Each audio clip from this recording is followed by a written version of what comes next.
wasiirada haweenka Puntland Anisa Cabduqaadir Xaaji Muumin ayaa maanta waxa ay booqatay isbitaalka GMC Dhagaxde ee magaalada Gaalkacyo oo ay ku jiraan labadii gabdhood ee dhawaan degmada Galdogob kufsiga loogu geystay oo xaaladooda caafimaad halkaas lagu dabiibayo ugu horeyntii agaasimaha isbitaalka GMC Dhagaxde ayaa waxa uu faahfaahin ka bixiyay xaaladaha caafimaad ee gabdhahani wixii physically gaaray sida labada gabdhood midood oo wali u baahan medication maahine mididii garabka looga dhuftay gadaasheeda taas maahine inta kale physically wax muuqda ma jiraan oo dhibaato weyn intaas kadib mid kamid ah hooyooyinka dhalay gabdhaha kufsiga loogu geystay degmada Galdogob ayaa waxa ay u ka mahad celisay dhaqtar Dhagaxde howlihii caafimaad oo hayay muxuu ahaa Dhagaxde oo muxuu ahaa ilaa iyo intaan mid iyo intaas inta asagana caafimaadka iyaga iyo dadaalka iyaga ku jiray ugu dambeyntii wasiirada haweenka Puntland Anisa Cabduqaadir Xaaji Muumin ayaa waxay sheegtay in xaaladooda caafimaad ay wax uga qaban doonaan iftiinna ay u shidi doonaan labadani gabdhood in arrinkan ka dawlad ahaan Puntland aanu ka xunnahay talaabo adagna aan ka qaadayno oo ah mid diinta wixii ay ka qabto oo aan cidina loogu aabayeelaynin lagu qaadayo dambiilayaasha tan dhanka kaleetana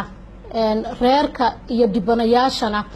ilaa iyo xilligii dhibaatadii dhacday ilaa iyo haatan inagoo dhaqtar Dhagaxde la kaashanayna khayr Allah siiyay xagga caafimaadka noloshooda iyo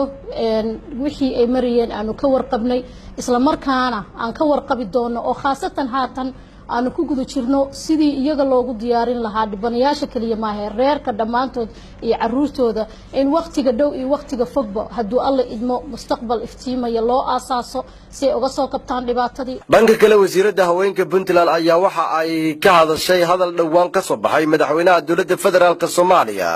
ee ahaa in magaalada Muqdisho xaaladooda caafimaad wax looga qaban doono gabdhahan kufsiga loogu geystay degmada Galdogob waxayna sheegtay in Puntland ay ku filan tahay waxaan qabashada haweenkani waxaan rabaa inaan ka jawaabo warqad ku qodobaysnayd kuna taariikhaysnayd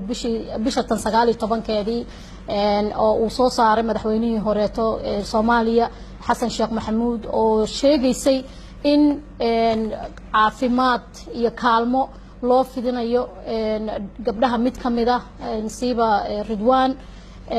waxaan leeyahay madaxweynaha hore aad buu u mahadsan yahay laakiin se dawladda Puntland waxay soo jirtay ilaa 98 daafaheeda geeska gees waa mid awood u leh in ay sharciga qabadsiiso wax alla wixii ku xadgudba xuquuqda khaasatan gabdhaha in kaalmadaas iyo mid ka badanba uu u fidiyo dadka dhibanaha ah ee ku dhiban Muqdisho haduu Ilaahay yiraahdo waayo Puntland waa ka adag tahay hawsheeda dhibanayaashana waxay u taalaa